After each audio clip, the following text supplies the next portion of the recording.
So, what's your name? I'm Ashok Dhawan. I belong from Rajguru Nagar, Pune. So, what disease were you suffering from? Last year, for almost 3 months, I had acidity, hiccups, and continuous vomiting, almost for 3 months. And I did lots of treatment.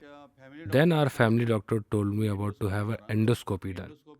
After doing the endoscopy, I found that between my esophagus and stomach, there were some wounds.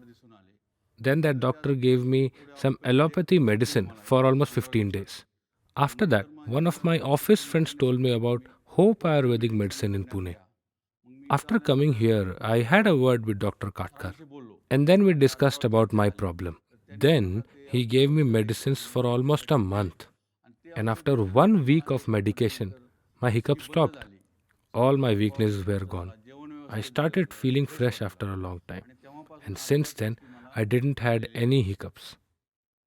So, what will you tell other people, those who are suffering from hyperacidity and hiccups? All those who are facing in acidity, insomnia, indigestion, I will tell them to have Hope Ayurvedic medicine. You will see better results, 100%.